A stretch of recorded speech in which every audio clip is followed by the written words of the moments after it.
All right, so we're going to go ahead and get started here in just a second.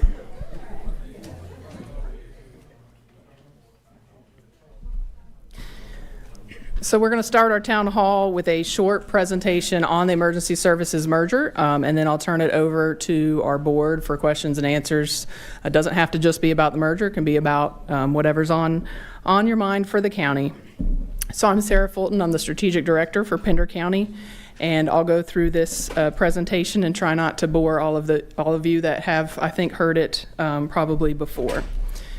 So I'm just going to cover what emergency services looks like now, what a merger is, how we got here, what the process is looking like as we go through this, and how this affects first responders and you, the taxpayers. So I realize that the biggest screen is at the back of the room, so I hope that you can see some of this at least. So services now, we provide, the county's responsible for all of emergency services, whether we're providing it directly or whether it's being provided through nonprofits. So our sheriff's office provides law enforcement countywide, and then we have our municipal police departments. Sheriff's office also runs 911, and then we have emergency management and the fire marshal's office that are part of the county.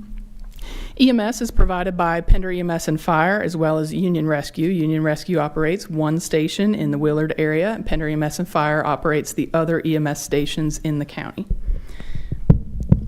For fire, we have our municipal fire departments. So here in Surf City, you have your Surf City Fire Department. We have Topsail Beach Fire Department, Burgaw, Atkinson. Then we have Pender EMS and Fire, Rocky Point, Penderley, and Maple Hill. We also have North Carolina Forestry that provides some services as well. Now, all of these are funded through tax dollars in some fashion. So we have fire tax for the unincorporated areas. We have the town taxes. Your town taxes help pay for your fire department, your police department. And then we also have general fund supplements in the annual budget every year that has been going to help the fire and the EMS departments where the fire tax is not covering services in parts of the county. And then the sheriff's office, emergency management, the fire marshal's office that are already provided by the county, those come out of the general fund. So a merger is when two or more organizations agree to move forward with a shared vision. So in this case, we're looking at Pender County, Pender EMS and Fire, and Penderley Fire Department. And that shared vision is to create an emergency services department that operates as part of the county. So this is something that has been talked about for many years, at least as early as 2013, where the county would operate fire and or EMS services within the county. And there's a lot of reasons that this has been discussed. Part of that is the transition from volunteer service to paid service. That's not just in the county, that's statewide, that's nationwide. There's a lot of reasons that the volunteer service is not as sustainable as it once was. People are working further away from home. Employers don't want to let people leave during the day to go answer fire calls. You know, we have a lot of people that live here in the county, they work too far away to be able to respond at their local department during normal business hours. So the transition kind of started with paid service during the normal Monday through Friday 8 to 5, and then that kind of expanded over time where many of our departments, Pender EMS and Fire is staffed with full-time career staff, Rocky Point has part-time staff, Maple Hill, Penderley operate with volunteers but also with paid staff from Pender EMS and Fire. So there's also a lot of certifications and specialties like hazmat, heavy rescue, confined space rescue that require extensive training. It's really hard for volunteers to take their time. It's already difficult to get those certifications and to give their time to the organizations to volunteer, but there's a lot of requirements now, a lot of stipulations on how many training hours you need for different things. And so that has just put a burden on volunteer departments being able to provide the service that they have historically provided.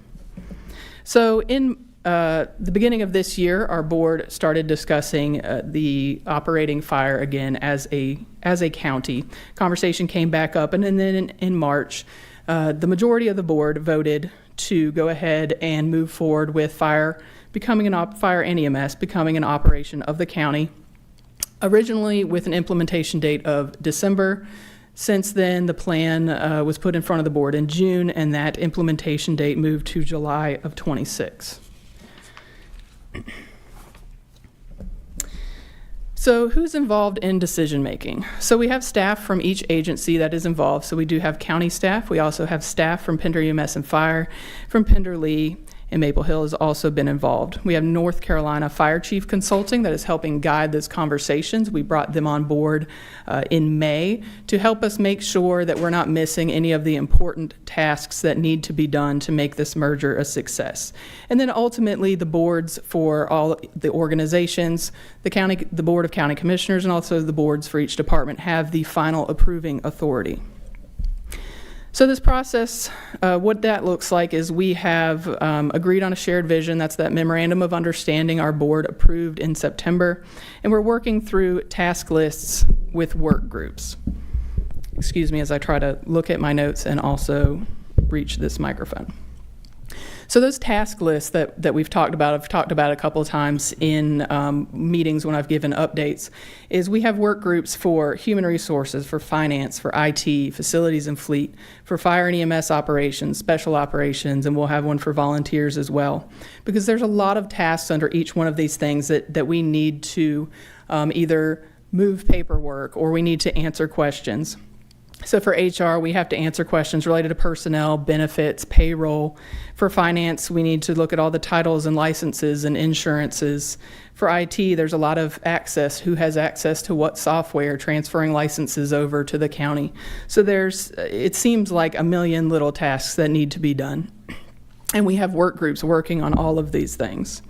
And all of this is working towards the final merger agreement that will be in front of the boards in question in the spring, and that'll involve the actual transfer of assets. That'll involve the guarantee of benefits to our new employees that are coming from Pender EMS and Fire, and it also lays out things for the organizations like Pender EMS and Fire and Pender Lee to close out their taxes and their financial records and such.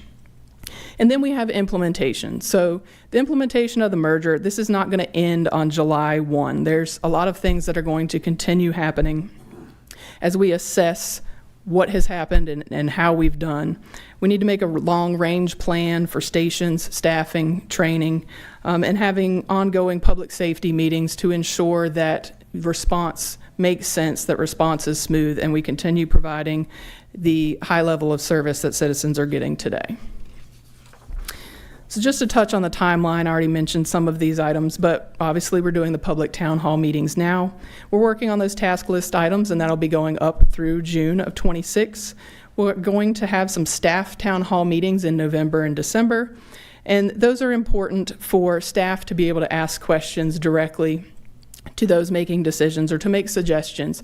Just as y'all have the opportunity to ask questions tonight, staff obviously have a heavy investment in the merger because this directly affects their everyday life and their jobs. So in the spring, we'll have the final merger agreement in front of the board. We'll also have another round of public town hall meetings. And at that time, we'll also have more cost information and things related to the reval. July 1 of 2026, the staff will become employees of the county. Assets will transfer over so that the county can continue to provide service. And then July 26, moving on, we will complete all those post-merger items that I mentioned. So a lot of people have asked how this affects first responders. So Pender EMS and Fire staff, the full-time career staff, would become county employees with competitive pay benefits based on agencies that are surrounding us. So we're looking at what do the counties around us pay. We want to make sure that we can keep the best and the brightest here in Pender County. We're also looking at providing or giving credit for the longevity for the years of service to Pender County, because if someone has been serving with Pender EMS and Fire for 10, 15 years, that service has been service to the people of Pender County. So for our volunteers, we want to keep all of our qualified volunteers. And when I say qualified, that means if they're volunteering at a fire department, then they need to have those appropriate numbers of training hours for fire. If it's EMS, they have the appropriate certifications. If it's Swiftwater, search and rescue, whatever it is that they are volunteering to do, that they have those qualifications. And we also need to determine the incentive or the role of associations that the county will provide. Right now, all of our departments kind of do something a little bit different for their volunteers, and we just need to make sure that that is equal across the board. So I know that most of you are probably here to answer, how does this affect you? So there's a lot of questions that come up when people want to know how this affects them. So some people have asked, will my ISO rating change? Now, ISO rating is your insurance rating, and it affects a portion of your homeowner's insurance, and it's based off of the fire departments that respond to your house. It's based on staffing, equipment, how far they are from your house, those types of things. So we've had multiple meetings related to ISO. Ultimately, we're not expecting significant changes. If there were any changes, it would be unlikely to impact residential homeowner insurance because the ratings are in the area where they're affecting commercial businesses, not the residential rates.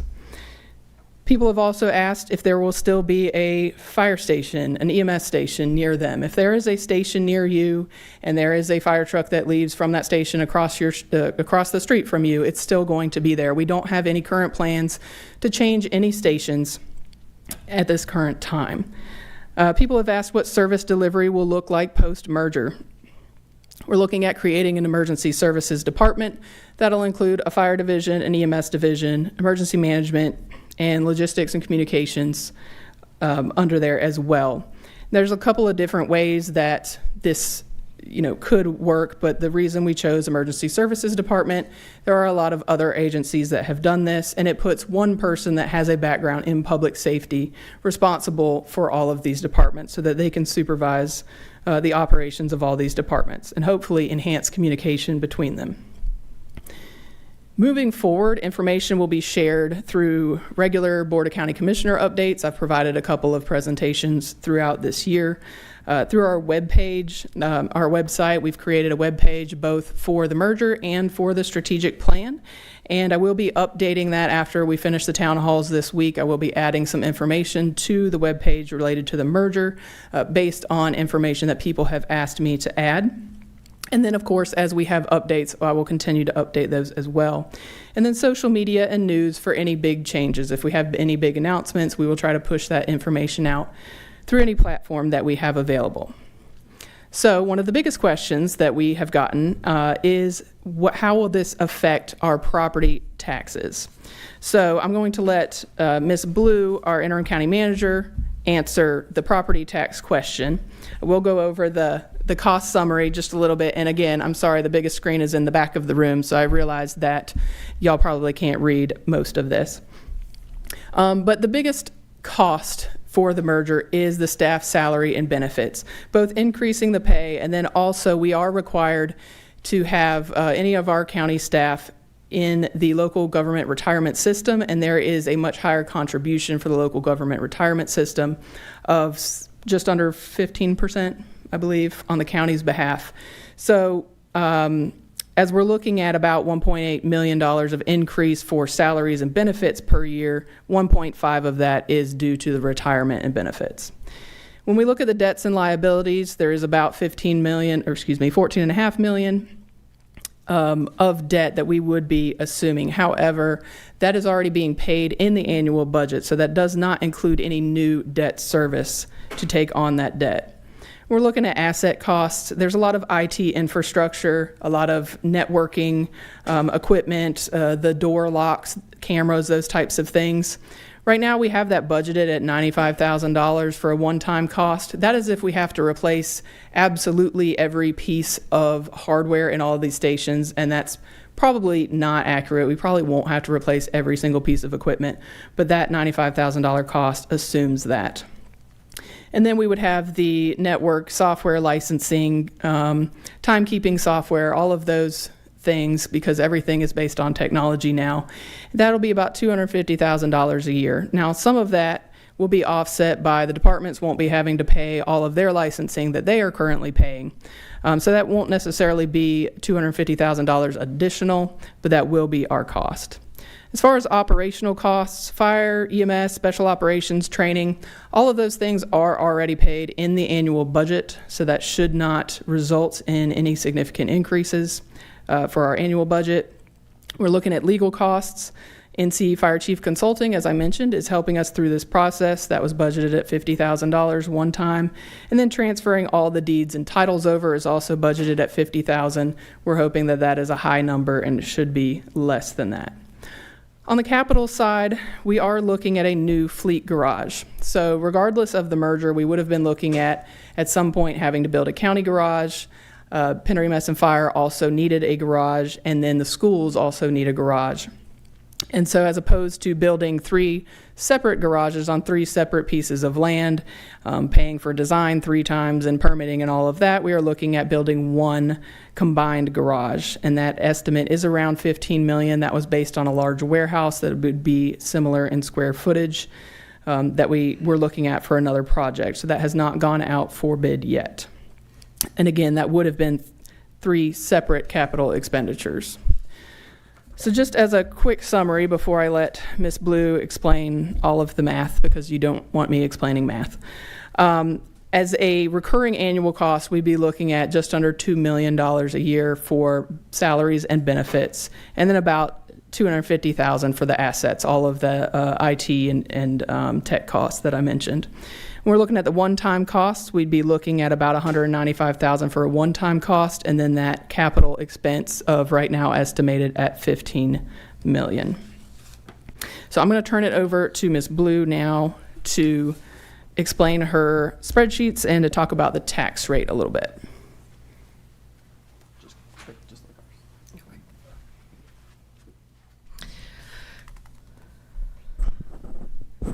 Can you hear me? Okay, good.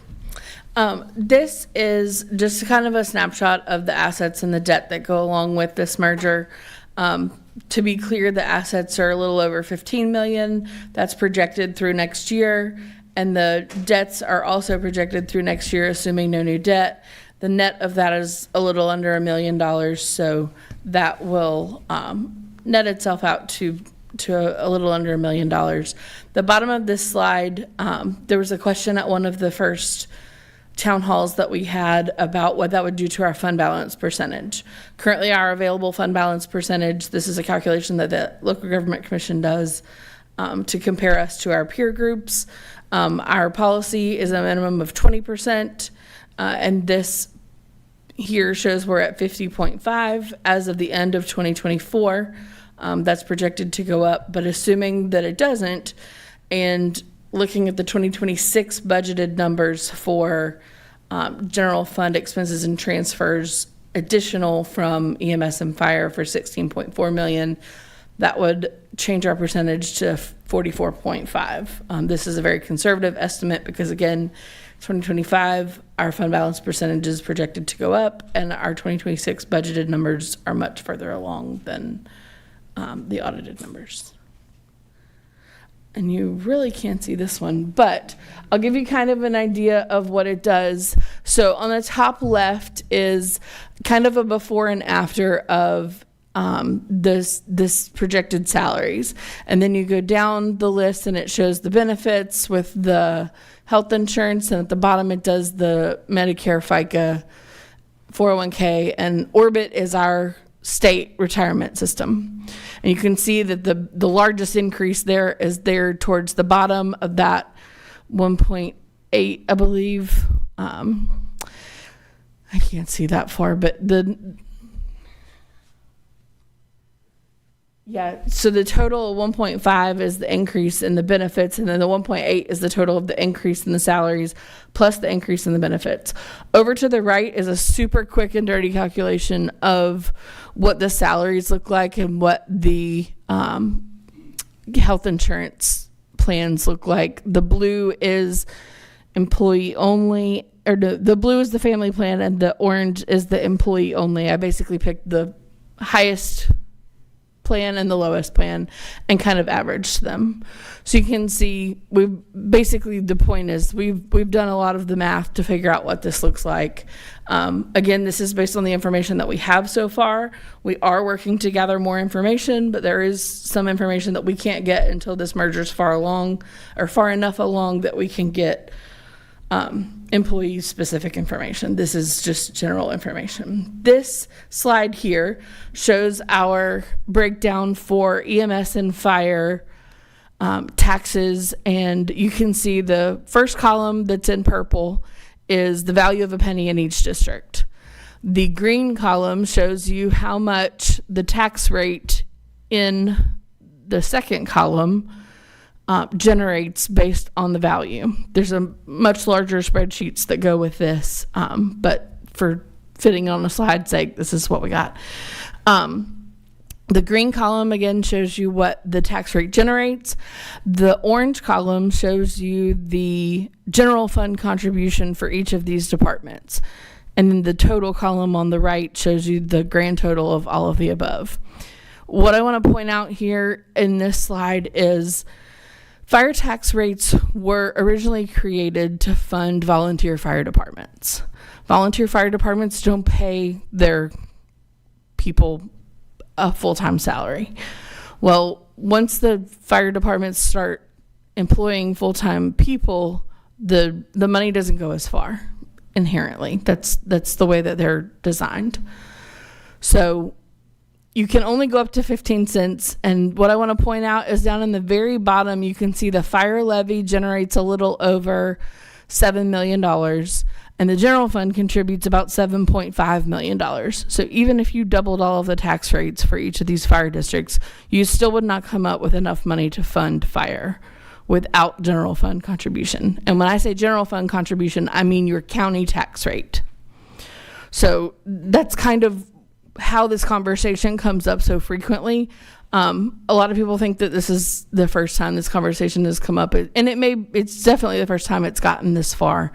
But this conversation comes up every year during budget when we have to figure out what that orange column looks like and how much general fund money we give to each of these fire departments to continue to operate. I do want to point out that the EMS line on the very top does not have a general fund contribution. It's mostly due to fire. So I'll just go. And that's kind of the end of my presentation. I'm happy to answer any questions you may have. And I think Sarah has a couple more things she's going to go over. And we have a microphone that's going to run around if you have questions so that everyone can hear. Yes, all I wanted to say is that unlike a regular board meeting, you didn't need to sign up to ask questions or any of that. We're not going to have a timer for people to ask questions. We do have 4 of our commissioners here tonight. They're kind of spread all over the place. We have Commissioner George here, Commissioner Dr. Tate. We've got Commissioner Burton back there, and there we go, Commissioner Springer over here. So we do have them available to answer questions, and we may not be able to answer every single question tonight. Again, as I mentioned, we have a web page. If there's something that you ask for that we maybe don't have the documentation with us tonight to be able to answer your question, we're going to try to update that as soon as possible. So we do have a microphone to be able to pass around for anyone that has questions, and then if our commissioners can find a microphone when they're answering a question, that would be great.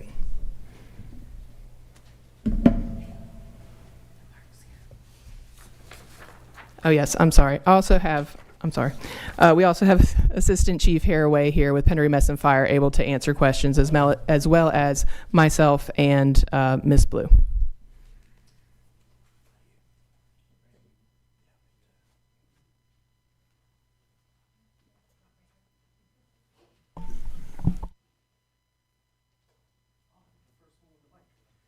It's 3 simple questions. One, are we looking at an increase on property taxes for this?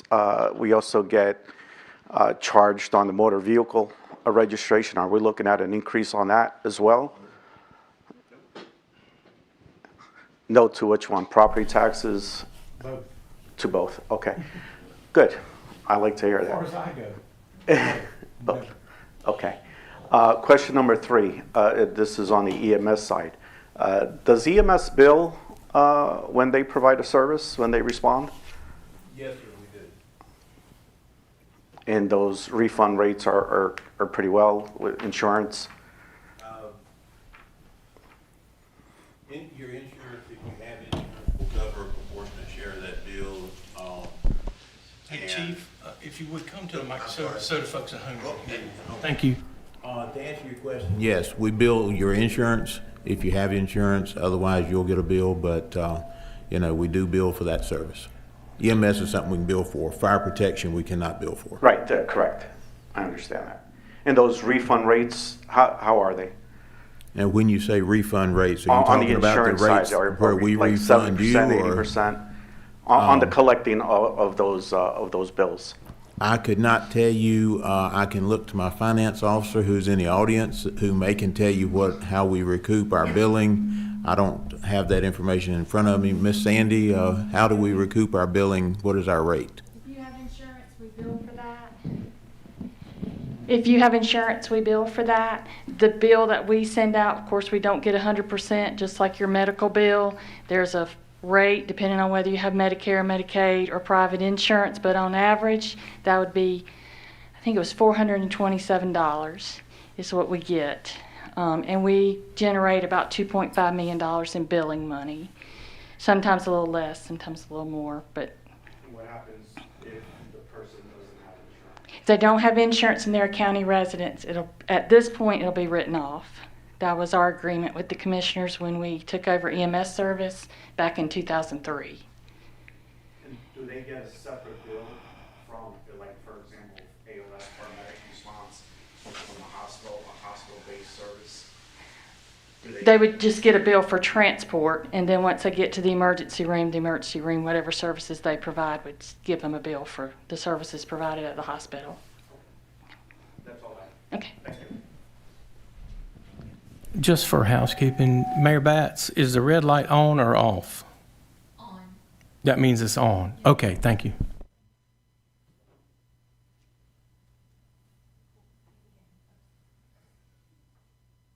I'm curious, this has been very controversial over the last 6 months or so, but if this is such a great idea, why is Union and Rocky Point not part of the process? And also, these two organizations are also organizations that, to my knowledge, don't have current audits, in the essence of transparency, which the commissioners have with Pender EMS. Why is Union not part of it, and why is Rocky Point not part of it, if it's that great of an idea countywide?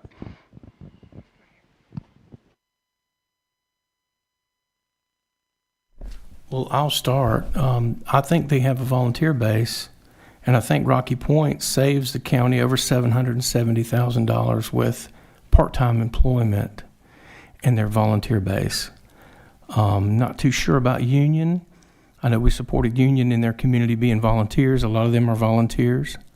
Not sure how many volunteers Pender EMS and Fire has that does that.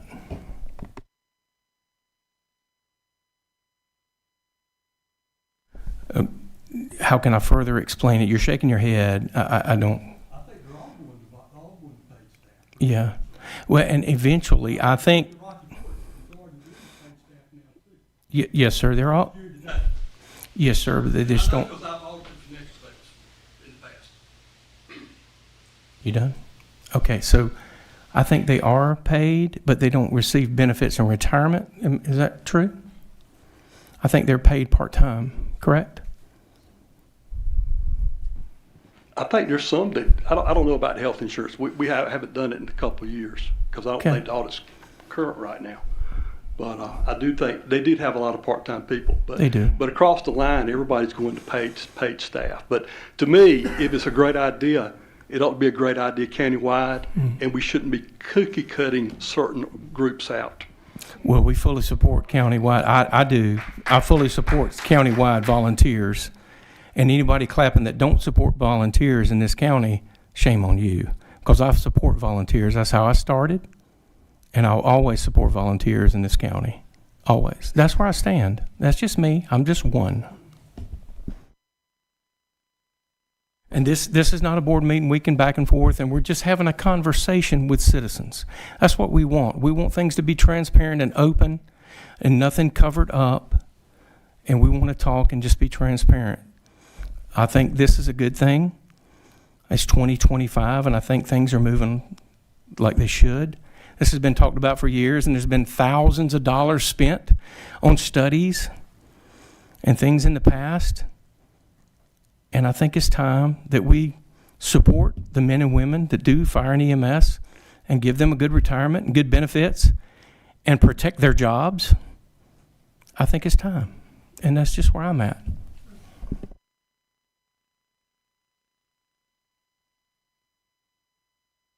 For all of the staff, so are you, everybody that's currently employed, you're planning on all of them staying? And if not, what are you going to do to get the supplemental staff put in?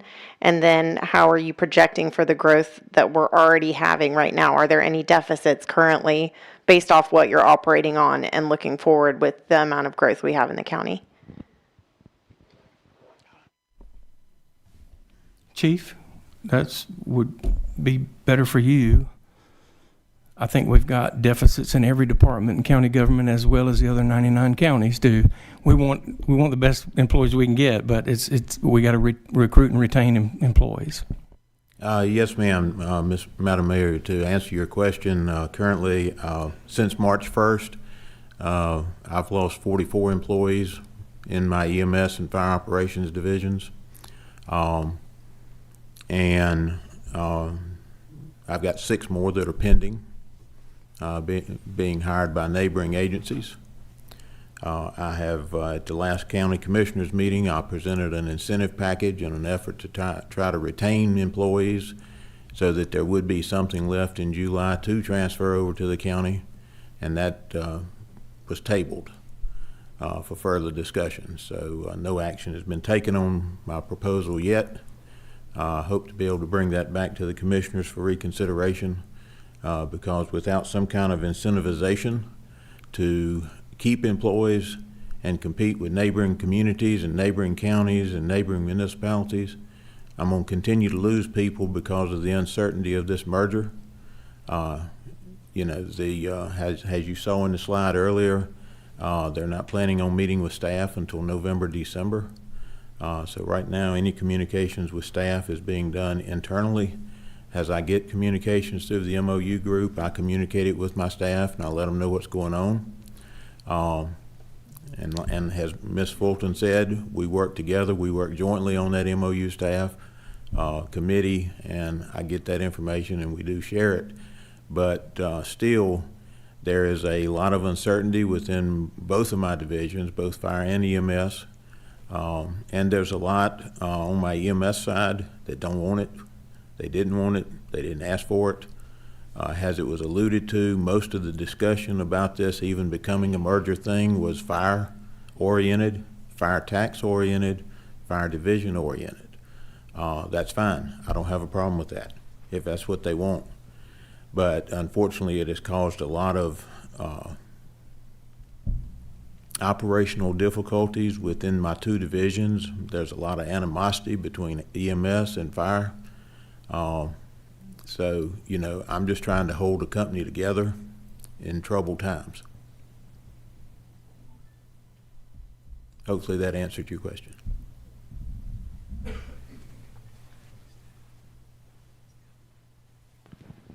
So, given the challenge and the presentation made that reaching agreement on a merger on the MOU and the translation of those MOU terms into a legally binding document, a contract, and the fact that 2 boards will be voting on that agreement, why is it then that this board decided that they should appoint 3 of themselves to the fire and EMS board just following the March announcement of this merger and the arbitrary deadline of December initially and now July? And to your point, Chief, the idea that the request for training and recruitment being deferred, as I understand it, was based on the fact that you did not have people on this board, on the Pender County Board, that could, in fact, vote on this, given that they also are members of the board of Pender EMS and Fire. Can you, each of the commissioners, please comment on that? I can comment to my abstaining. My wife works for Pender EMS and Fire, and due to a conflict of interest, I do not vote on those budgetary matters, and this would have been a budgetary matter. So that is why I abstained, and I have in the past. Let me just say my wife has worked there for 25 years. It's not like she just got the job when I became a county commissioner. She was there long before I decided to step in this fire.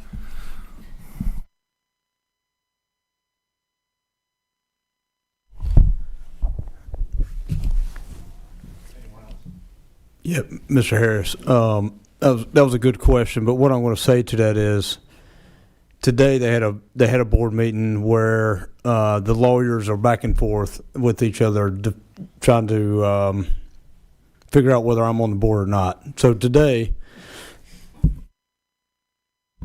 I went there with the assumption that I was still on the board, right?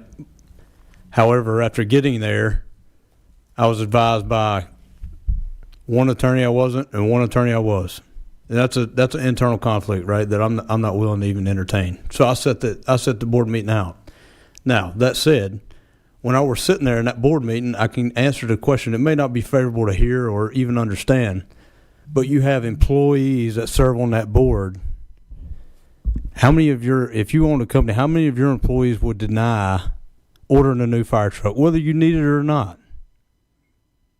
Probably none, right? But the retribution that they may face or may not even face, there was no adversarial comments from any of those board members. And I'm not talking about any one board member specifically. I'm just saying, as 5 board members who are employees, is that what you would think would be appropriate? And I'm not trying to call you out or put you on the spot. Matter of fact, you don't even have to answer it. But I'm just trying to give you an analogy as to why I thought it was a good idea, us 3 to be on that board. But I disagree with you. I think that it's an outright conflict of interest for the 3 members of this board to be on the Pender EMS and Fire Board during merger negotiations, as well as a final approval for the merger. And I respectfully disagree with you, right? I understand your position, and I'll take it for what it's worth. Just from my input, Mr. Harris, and we've had conversations in the past, and I'm thank you for your question. After the next meeting Monday night, it'll be apparent that I will not be, because I'll be resigning from that board, so I can fully act as a commissioner and vote appropriately. It's tough after the vote that the board made to acquire fire and EMS services to go back under the citizens' purview of Pender County, where the citizens are accountable. The citizens hold EMS and fire services accountable through the commissioners, through the county manager. It was apparent at the time when that happened that the CFO of that company, that private company, and that private company's board was not going to cooperate with us. We were told as county commissioners that we weren't even allowed to speak with their employees. Period. That's why the measures were taken for 3 of us to go on the board to try to get some answers for the citizens to try to move forward with this acquisition in full transparency. I have nothing to hide with you nor any citizen, and the 200 employees in that company that are scared to death to even speak about it because they'll be fired, because it's a right to work state. And they've been told, we don't have to tell you a reason. Pack your stuff. Goodbye. That's why. Because I will always speak for them. Don't ask us how. We'll take care of it. That's why. And I'll always stand up for those 200 employees.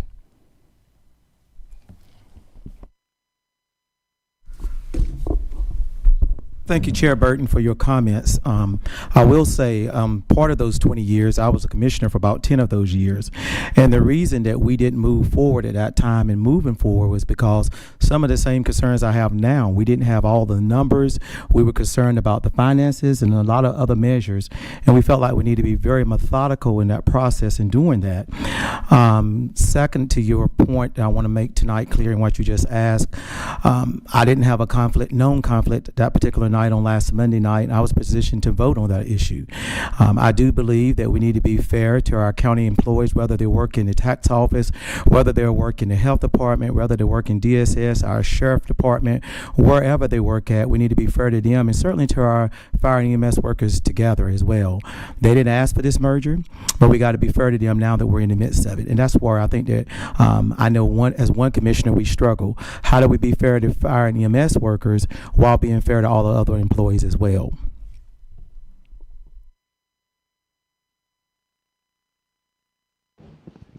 You know, it's kind of questionable because you said when y'all went to the board, you asked questions and you wasn't given answers, or you wasn't allowed to talk to any of the board members of the Pender Fire and EMS or the fire department EMS. So you didn't like that. So to our understanding, you went ahead. You couldn't talk to the board members, but yet you were able to remove some of the members and place yourself on there. That sounds kind of hard to believe on something here going on, because it's kind of hard that you can't talk to board members there, but yet you were able to remove people that were qualified there, citizens that knew everything going on, and put yourselves on there.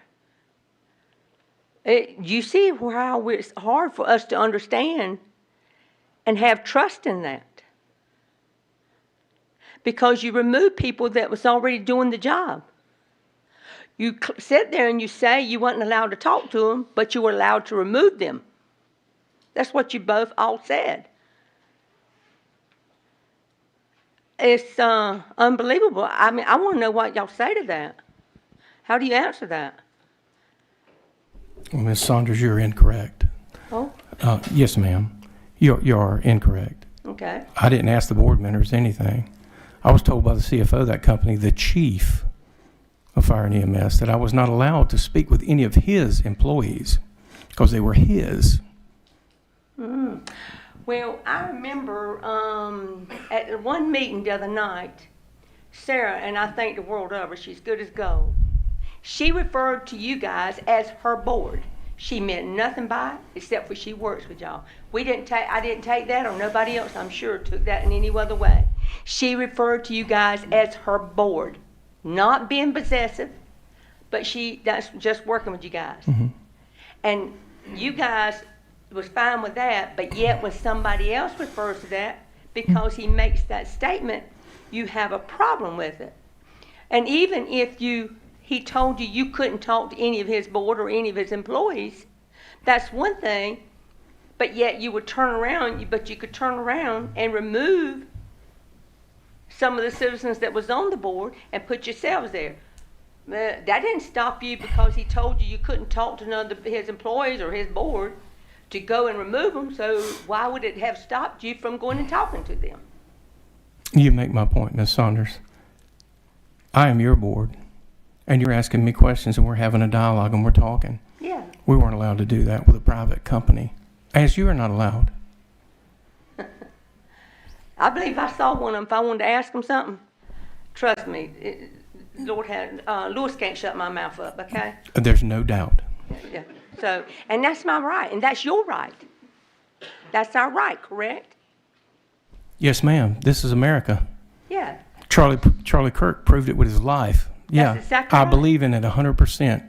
And we'll talk exactly all night long. I mean, you've had many conversations over many meetings, over many years. Mm-hmm. And I respect every bit of it. Mm-hmm. I do too, but we want upfront, clear transparency. We want honesty. That's what we want. That's what we expect. And it's hard to look at these figures of how much difference the cost is going up, and for you guys to look us in the face and tell us, don't believe our lying eyes because our taxes ain't going up, but we see all the figures jumping up. No, ma'am. Not much more than the $22+ million you give them a year now for a private company. We're just taking away the private company.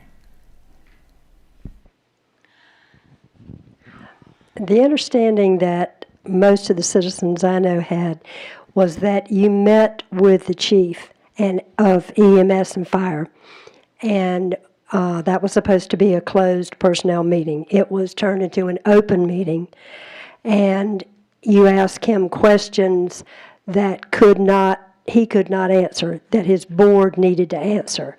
So they waited, that board of EMS and fire waited to meet with your board, and that opportunity never happened, as per your decision. Then you installed 3 of yourselves on that board, leading us to a situation of the commissioners' meeting last time, where 2 of you couldn't vote and 1 had to recuse himself, and we couldn't take action. Now, I appreciate you going off so that we can do that now, but it's just more proof that this is ill-conceived and not ready to roll. And we've got people right now who may make a call for help in emergency services, and there might not be a truck or people ready because those people quit rather than to go to work for the county because of the way it's been done too fast. Nobody is fighting the merger in general. It's the speed with which you were doing it and the lack of transparency because of that speed. And if you want to address it, great. Thank you, Ms. Whitesides. I appreciate your comments, as in every meeting you've been to. My question back to you would be the speed. Everybody says it's going too fast. So just how fast enough is it for you? Who benefits from the slowness? Who benefits from the last 20 years of this needs to be?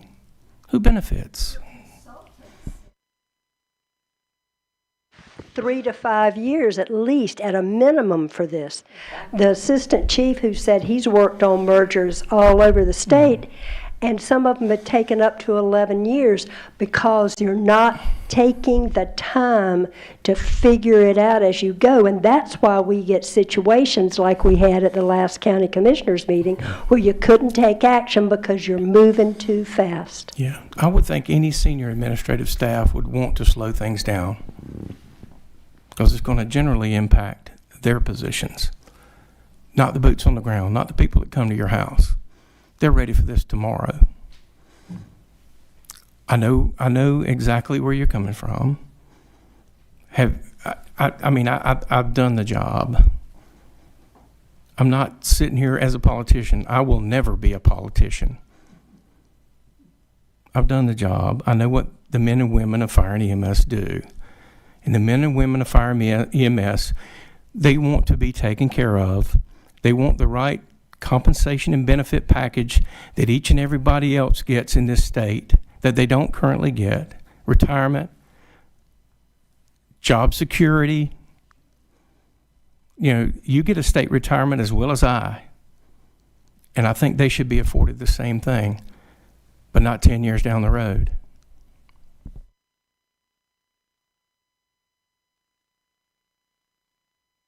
Nobody's questioning whether they deserve or get benefits. God knows we all, I'm sure, would agree that we want the fire and EMS to get benefits. We want them to be well compensated. They're the ones that we all depend on. Listen, we've called them. But the way they're dropping out like flies, we don't want it to get down to when I have chest pains or something and I don't know what's going on, or my husband does and we're scared and we don't know what's going on. And when I dial 911, there's nobody coming out to help. We don't want to get like that, and with all that's dropped out, we're terrified that that's what you have done. You guys have pushed it to the point that they're dropping out faster than flies. And we're scared all of our health is going to pay for it.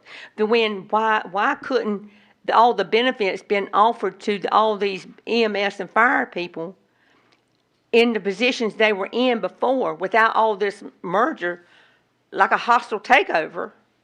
Why couldn't all those benefits been offered to them in the same state they were in prior to this merger? They were doing the same work then. They were good. And then the ones that left probably would have still been here. And they'd have been offered all the same good benefits. Why? We've all failed to understand why, because it don't look good that this is all shoved down people's throat. And you guys has all said that you never talked to any of them. You did not have meetings with any of them prior to this merger. You all clearly said that. Rochelle asked you the last meeting, did you have discussions with them? Randy, you looked straight at her and said, no, you did not. And she asked you why, and you said you didn't feel the need to. So you didn't have any discussions with any of them to say, hey, we're going to come up with a plan to offer y'all better benefits. They were already here. They know the territories. They know the routes. They know the ropes and what they need to do. They were already good and trained people that all of Pender County people believed in and trusted in and needed and wanted. We all want them to get the benefits. What we're terrified of is the way you guys have went about it in the back door, behind the back door, and everything else. I don't know where you went to it, but it wasn't to the people. Nobody here is questioning them getting benefits, because we want them very well taken care of. They're all who we depend on. Thank you for your support.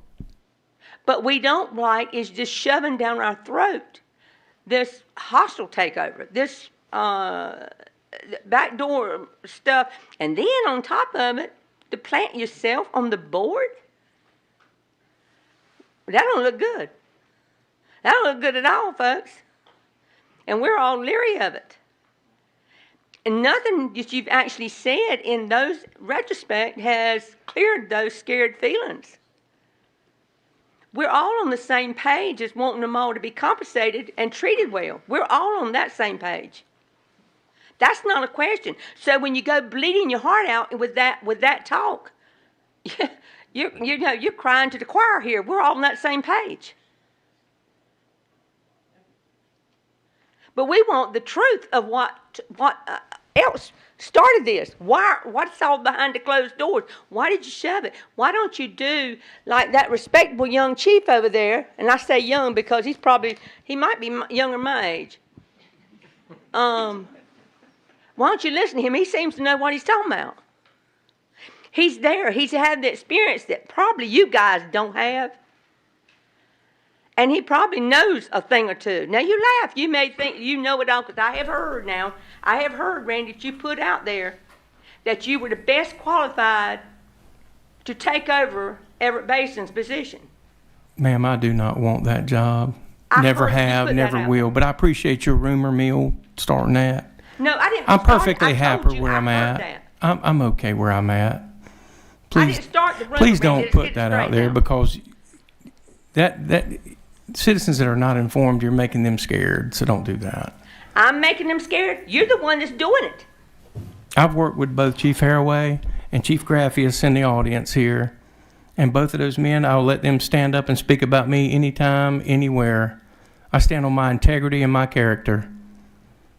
I'm not the one shoving this change. I'm not the one scaring them. I'm just a little old peon here in Pender County. We are perfectly aware of what you are, Miss Saunders. Yes, thank you. Thank you. And don't forget it, please. I haven't forgotten your position, but it would be nice if you listened to him.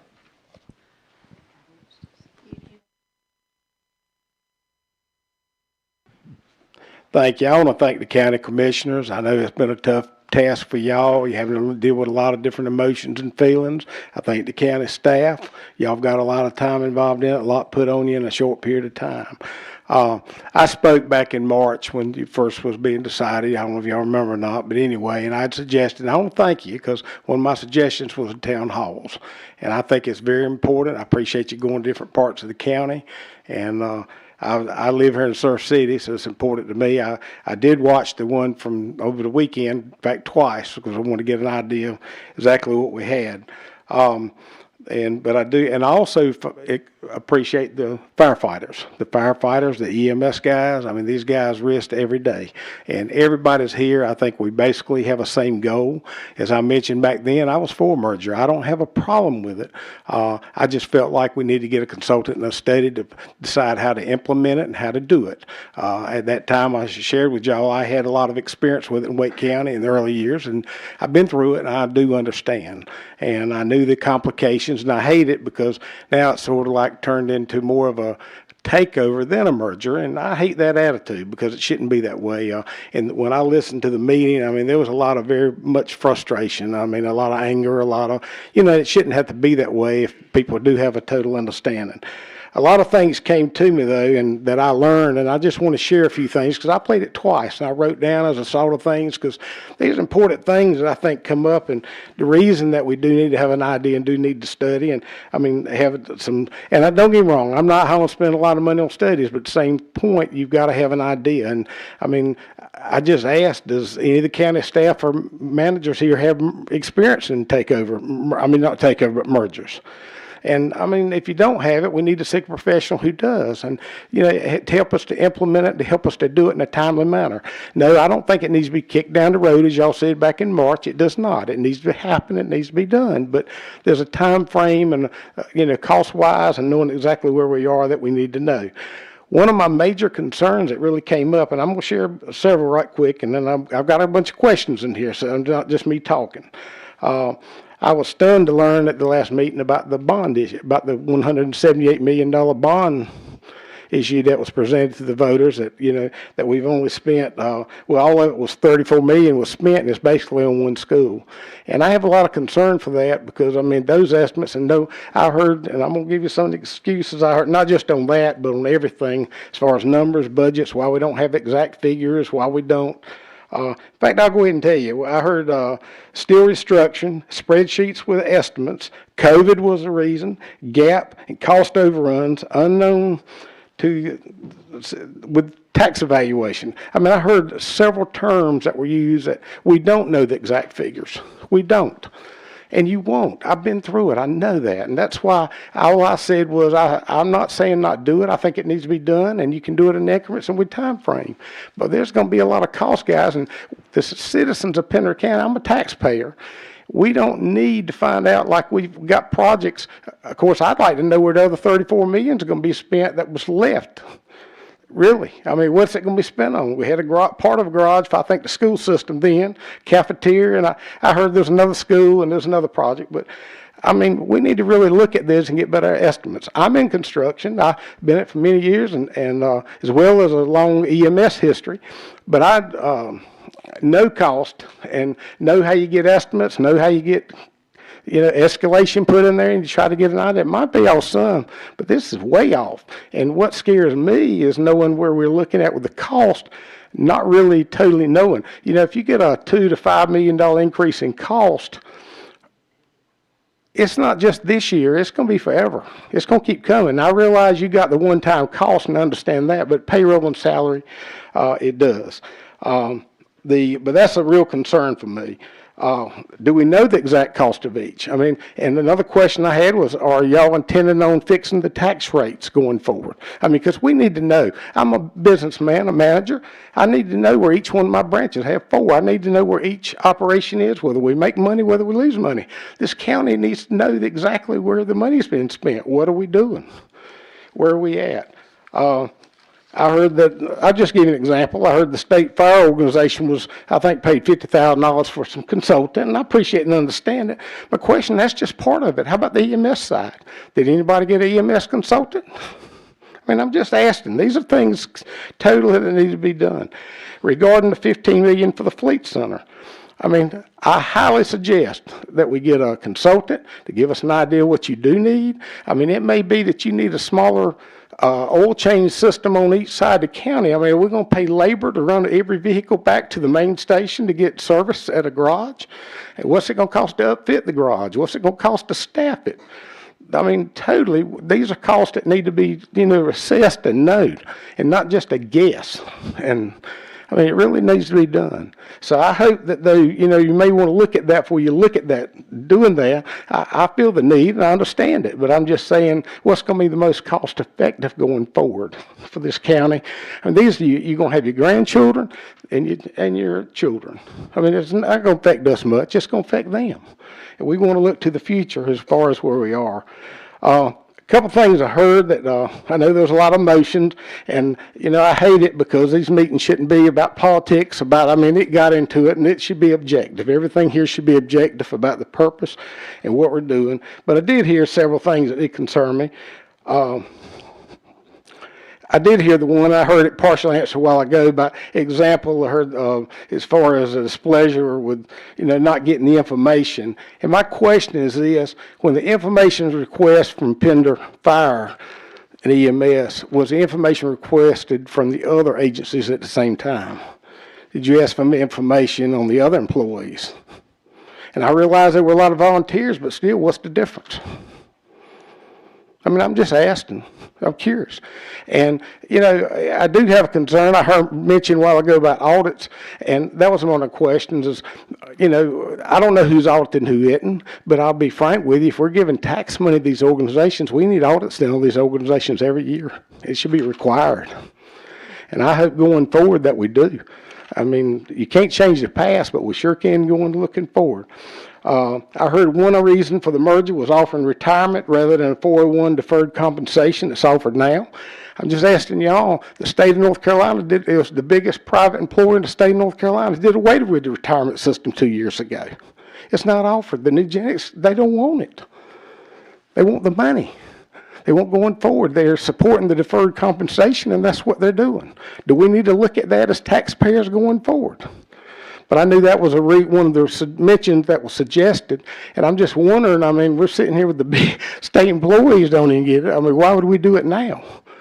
I mean, really, it's something that may need to be looked at. And not being personal anybody by any means, but I heard one mention something about, had a bunch of calls, firefighters can do one, and I agree. There's going to be people either way want things, but I was just curious how many EMS folks called. I mean, really, I'm being serious because that's the purpose of having things work together so that it can be explained and try to work. And I understand the hostility on both sides, but I just hope all that I asked is, each one of y'all took an oath, and I just hope looking forward that you look at your kids, your grandchildren, and that if you go buy a house, you want to know what it costs. You want to get an appraisal. You want to have an idea. You want to know. And you wouldn't buy that house without knowing. And I don't think you really know right now. That's my concern. And I just wish that we could, I'm not saying don't put a timetable on it, but I'm saying there needs to be some, not just instantly. I think it's pretty quick. I'll be frank with you, and I think there's going to be a lot of curves and a lot of surprises. Thank you. Appreciate y'all's time. Thank you so much, sir.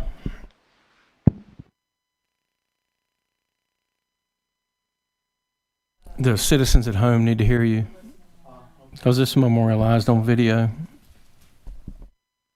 Just add on to this gentleman here. I keep on hearing this word consulting. I'm kind of like an anti-consultant because they charge you so much money.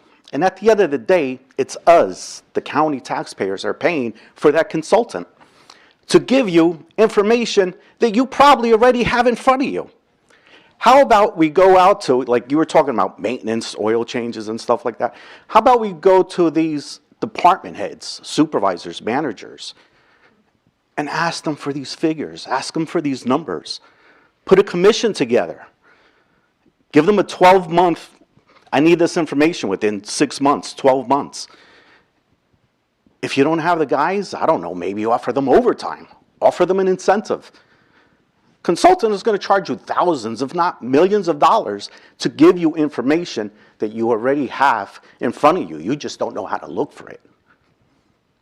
We have the guys, I don't know if you do, but if you do, hey, what are these numbers? Put it in paper. This is how many vehicles we're going to need, maintenance, etc. Why are we going to give these consulting companies millions of our taxpayer dollars? That's what I just want to add on. Thank you so much.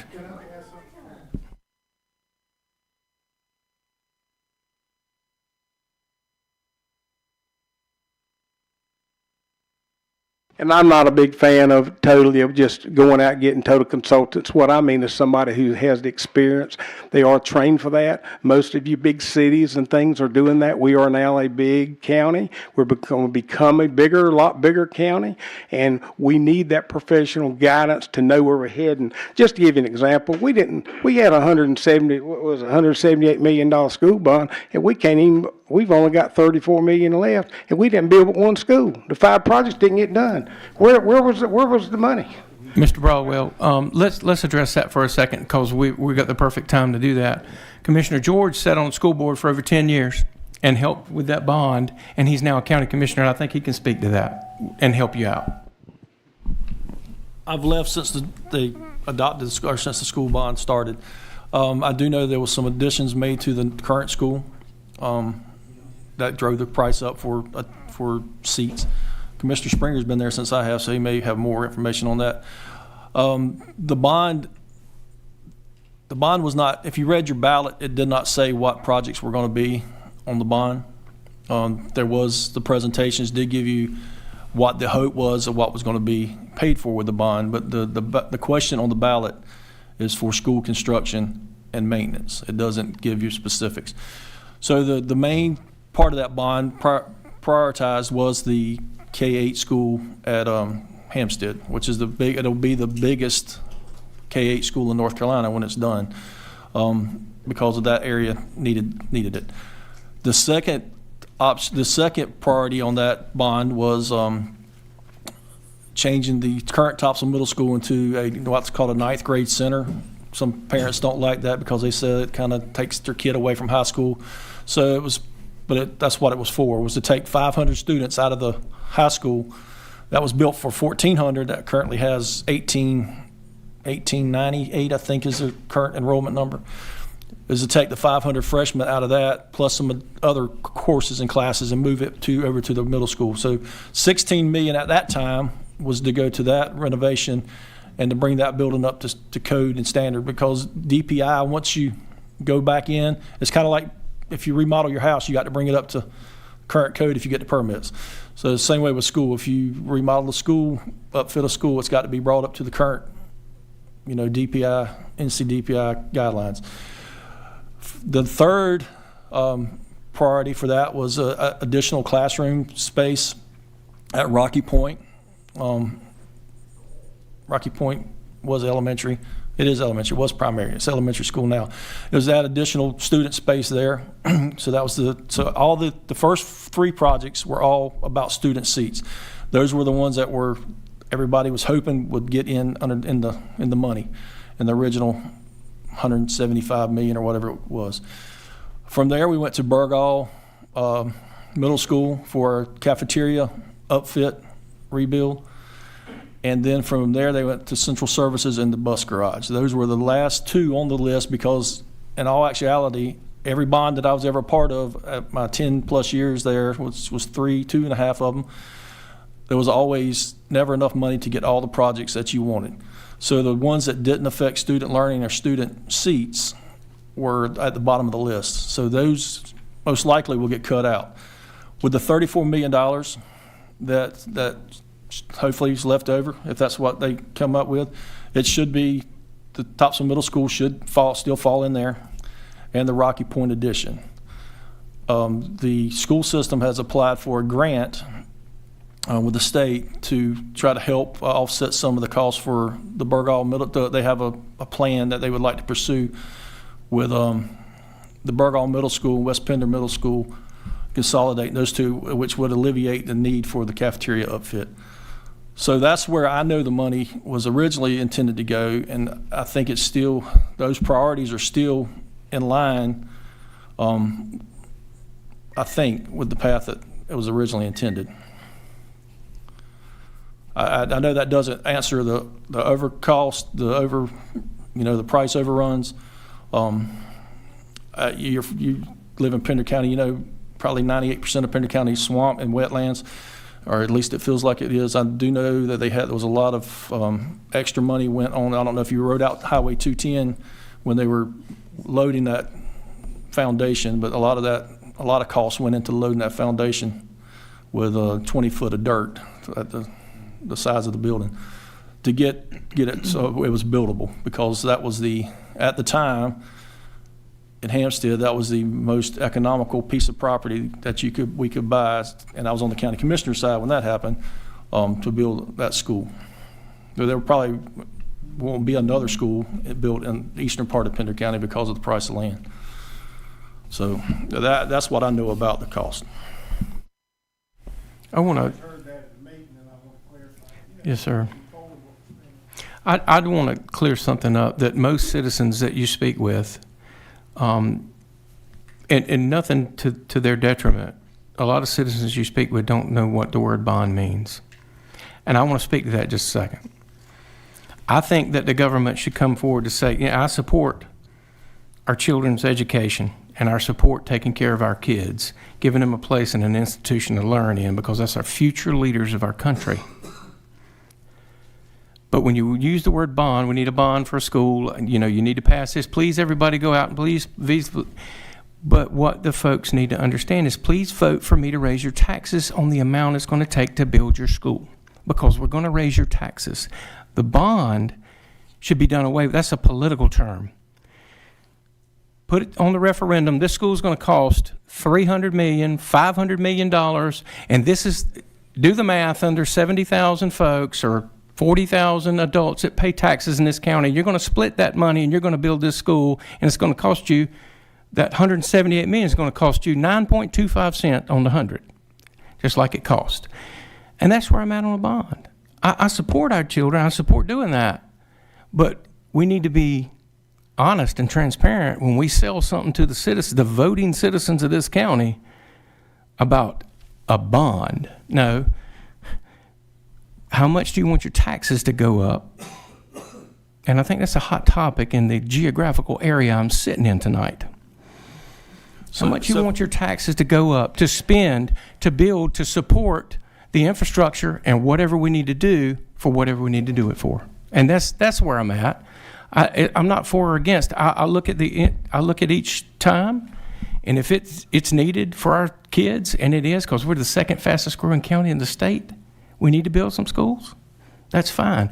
But every voting citizen needs to know before they go in the booth to vote, because a lot of them are sold on, oh, it's a bond. It's just a bond. No, it's just to raise your taxes.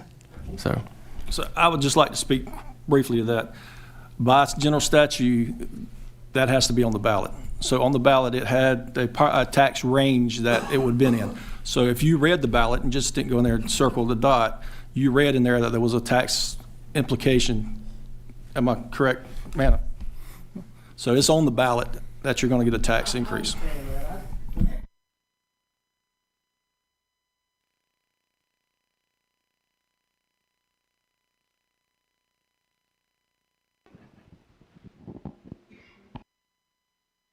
Is it on? Okay. No, when I was going back and playing, it came up as a cost, was talking about overruns, how we evaluating this if we overrun there. That's why I was bringing the point.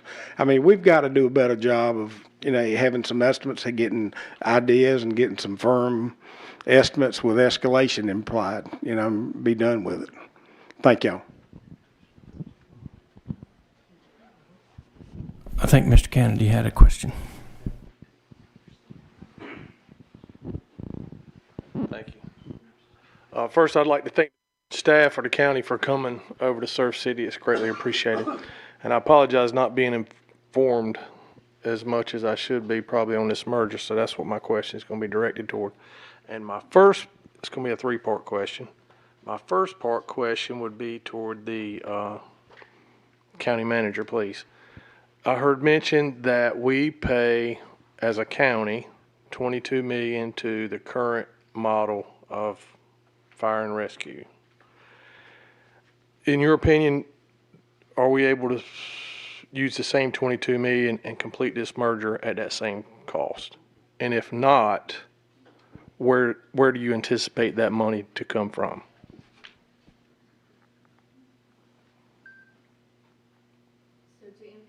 To answer your question, the $22 million is currently what is budgeted now. Annually, the number that tax rate generates grows inherently because of Pender County's growth, just like our tax rate grows inherently. That number that I gave earlier, the almost $2.2 million increase, will be above that $22 million number. However, those revenues will also grow with the growth of the tax rate and the tax base. So to answer your question, yes, we're hoping most of it comes from that growth If not, we will have to figure out other ways to do it, which may mean cutting other things elsewhere to make up for that. So just to rephrase, I guess I shouldn't have used the 22 million as the exact number. You're anticipating that the same cost that would be anticipated if the model remained the same next year could also support the merger? Well, no, it's gonna increase by, right now it's projected at $2.2 million, and that includes projecting to next year. That's not just based on current year numbers. Okay, but and I may be misunderstanding, and I apologize. You're fine. I want to say what I just heard was that the current model that we're under that number would increase next year because of whatever reasons? Just because it always increases every year, it costs more to run. I understand that. I'm not second guessing that. Believe me, I understand it. Stuff isn't what it cost 5 years ago. Yeah, the additional $2.2 million is because of is mostly because of the retirement rate increase. What would you anticipate will be cut to cover that? Those are good questions that we're going to have to figure out during the budget process next year. But there are ways to make that happen. Understood. I'm not trying to grill you. I just didn't know if there was sort of a kind of a plan of what that may look like. Thank you very much. Yes. My other two-part questions is, and I don't know if the board can do this or not, if each of you could share what your current position is on the merger, and then share a little pro and con on why that is your position. Well, I'll start. Thank you, Commissioner Kennedy. When I took office over a year and a half ago, it has always been my position that I feel those employees need to be under county government. They get better benefits. They get more competitive pay.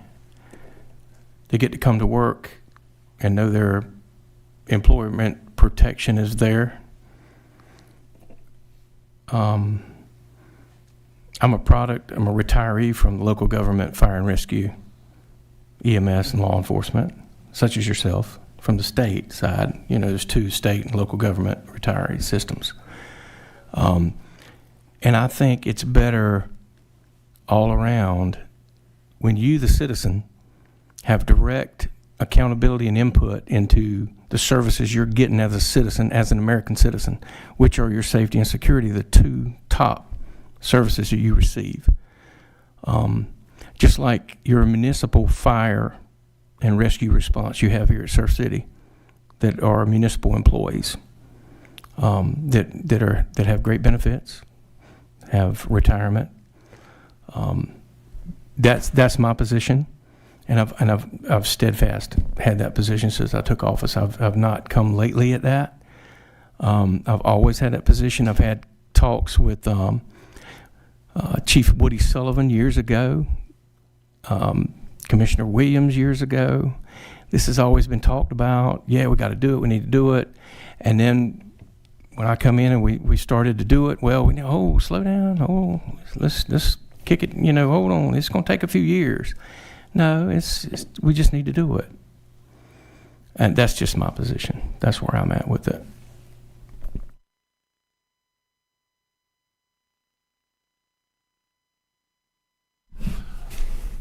So I'm not for the merger, but I am for a methodical process to get there. My concern is that we're going to miss something, and it's going to cost the citizens, it's going to cost the employees, it's going to cost the county in the long run. This is a big undertaking that Pender County is trying to do with very limited staff. He talks about job security. Our turnover rate is pretty high. It's at over 21% at one point this year in the county alone. So it's not that people are flocking to come here. And every time somebody leaves, it just adds a void of somebody that's, that might need to work on this merger. We have interim county managers, we don't have an assistant county manager. We just got a tax administrator. We have an interim planning director. We have so many other issues with the county that we are having trouble solving, and we're taking on something that nobody here knows anything about. and we're doing it at a record-breaking speed. That's my concern. It's not that I have my son works for the county. It's going to benefit him also eventually with a better retirement. So it's not that I'm against the merger. I just think we're going at it too fast and something's going to get missed. New Hanover County, 35 years is what it took them to complete their merger. And that's only 8 stations. And we're doing 12 stations and EMS. And that's just fire for New Hanover County. There's only 2 counties in the whole state that's even tried this. 2 counties are doing it. Durham County tried it, and they turned around and gave it back to the volunteers. So it's not an easy process. The consulting company that we did hire has done studies for other areas, and those studies that they have done for mergers, none of those people have taken them up on the offer. So there's a reason why there's a hesitance across the state, and there's a reason why it's taken other counties and municipalities. Mainly municipalities do it. I think Chief Haraway was in municipality when he worked on his. It's more common in municipalities for them to take over their volunteer fire departments. County systems are nationwide are unicorns. So I just think we're going too fast. I have no problem with the merger. I know some of the comments tonight were directed at me, but I just think we're going too fast. We're going to miss something. And when I have to call 911 and we don't have somebody there, that's my concern.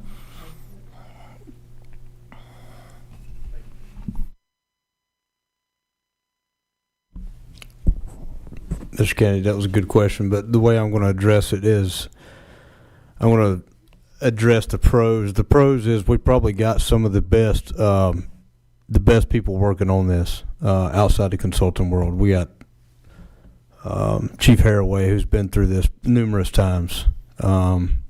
Chief Draffius, we sitting here, but all around, I mean, you got some of the best people working for this merger. The con side of it is there's a lot of division between the county and the private company. And I think some of that is, well, much like Commissioner George said, we don't have a county manager. We have an interim. And she is also doing 2 people's jobs, her own and the finance, right? So that said, you have internal issues here in the county, and you have internal issues with Pender EMS and Fire. I'm not going to get into too much of the weeds on that, but that's the con side of it, in my opinion.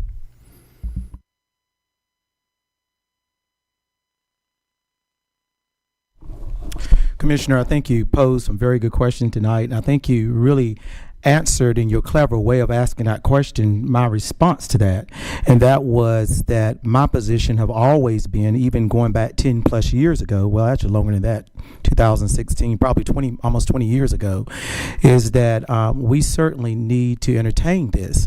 But again, I move with data, and I spend the county money much different than I spend my own money. I can very foolishly spend Jimmy's money, but when it comes to taxpayers' money, I move very slowly. I often get calls from people who can't afford to go in and pay their taxes, and they're struggling to really balance, can they pay their taxes or can they afford this medical procedure they may have to have? Those are the calls that I get. I remember moving here, I remember coming to the beach many, many years ago when Rick Benton was the manager, and there was a lady who lived on South Topsail. She said something to me. She was a very elderly lady at that time, probably 15 years ago or longer. And she said something that moved me that day. And she said to me, it was an all 3 county town meeting, and I was speaking that year at the meeting. And she said to me afterwards, never overtax me where I can't afford my house here. And I heard her story, and I remember her and her husband had moved here, and he had died, and all her children, all of those sort of things had passed, and she was the only one living. And so that's governed my vote in many years since that time, is that I don't want to do anything that will overtax the people that we can't afford. When I hear our interim manager say tonight in your response to your question that I cannot really provide you the numbers, that's something we'll look at when we get there. That's not a way that we move with financial data and we make long-term decisions, because when we get there, we might do something that the folks can't afford when we get there. And so I do support the merger, but I support moving with good decisions. And I don't think we have enough good decisions. If staff can come in and be firm in their decisions and don't say I think or I don't know or I have to get back with you, you know, I'm almost to the point now to say to them in a meeting is, well, I'm going to pause and wait for you to go get the information and bring it back. Because we make so many decisions, not only fire and EMS, so many without good information. And I think we need to pause until we get that information, or bring those persons on who have the expertise to give us that information. Because when we making decisions without that, it's indebting everybody here. And I think that we have to move cautiously in doing that. So my position has been, while I believe that the merger will be great in time, we have to wait until we have the data to support the decision making. I worked in higher education all my career, and how many times did I want to buy a chair or buy anything for my department that I had to wait until the budget write up a budget justification for that. So that's how I move now on this board, and it don't work too well because I don't just easily make a decision. So that's my response to that. But I want to address your question too, because you had some very good points that you made. One being that the $15 million garage, I'm not really for it. And the reason being is we struggle in the county now. What I hear often is, because a lot of information I get is actually when I come to these meetings, I'm not told a lot of information like a lot of the other ones. But a lot of the information I get is that we're struggling to retain maintenance people today. I think the county only have like one or two. I heard in a meeting before last, one of those left and went to General Electric. And so if we have a building that's $15 million that we built with taxpayers' money and nobody to work in it, then what good does it avail thee? You know, that's concerning to me. And then secondly, tonight, you know, I hear, you know, I want to also share to you all tonight, while I almost feel like I'm in a public hearing on fire and EMS. You know, I heard tonight that 98% of the county is a swamp. I heard that the populace don't always know about bonds, what the word bond mean. But there are a lot of good things going on in our county today. You know, this board is making decisions. They're funding our schools at a higher rate than ever before. That's something we all agree on. We're supporting our superintendent on a lot of good things. We all are out visiting the schools. We see your schools are overcrowded here. We visited Commerce Park last week. I know I did. And we see that it's full to capacity because you allowed us to make incentives and investment years ago that's reaping benefits today. We now not only have Amazon, we not only have Acme Fish Company, we not only have all of these companies there, we're at capacity there now. And I want, because we have a young populace just here in our conversation tonight, and if it's all negatively about Pender County, and it starts at our level, I think we got to share some of the highlights of things that's going good too in the county, because a lot of things are going good here in the county. Economic development, we invested this year at a greater increase with WBD than we've ever did before on this board. I do agree with your comment that all audits need to be done of all of the external funding agencies. You know, it's sad to me that we are now funding millions of dollars in agencies and not even requiring an annual report. Prior, when I was on the board, that if you got any funding externally from the county, you had to come and give an annual report. So it's not right to request that from one and not from everybody. And I've said that whether that's WMPO, whether that's RPO, or whether that's the schools, whether that is the local museum, or whoever it is. If we require that of Pender EMS, we need to require it of everybody else. So we need to make sure that everybody is given an annual report and having an audit of those dollars, because it's $1 million plus of your tax dollars going to those agencies.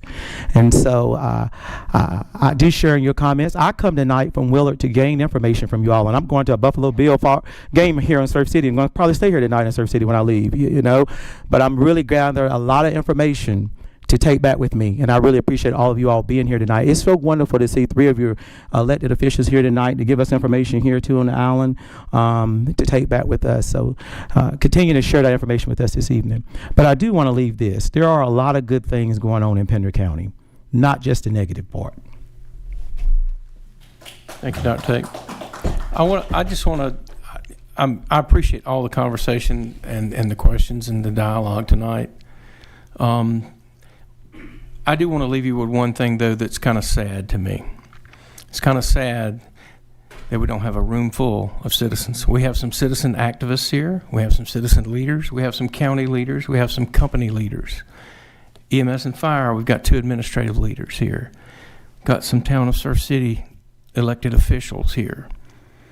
The big topic tonight, EMS and fire, I know it's a big topic, but just a rhetorical question to ask ourselves, why don't we have the boots on the ground that are off duty tonight that are so intertwined, that are asking themselves these questions? Why are they not here on the front row? And I can tell you why, but I'll leave that for you to ponder, why they're not here. And but we've had some great conversations, and I hope tomorrow night in Hampstead, I hope some more citizens come out. While I would like to see those employees that are affected come out and share what's on their heart, I don't intend to see that, because after I leave here tonight, I'll get a lot of messages, and I've gotten some now, that that reflect how they feel. But I will always be their voice. That's why I'm here. That's why I was elected. But with that, we appreciate everybody coming tonight. Thank you so much. The big question going into 2026 is the county has reevaluated all of your properties. And we've got a lot of work ahead of us to try to make sure that your taxes don't go up. For me, I'm only one of 5, but I can tell you, I will not be a favor of raising your taxes any more than the check you wrote this year.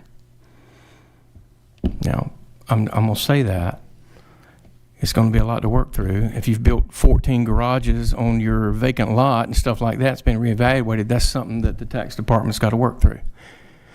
But if you've lived in a house you've had for 10 years and you wrote a check this year and you've not ever made any improvements to it, you shouldn't be paying more than you did this year. And that's just where I'm at on that. But thank y'all.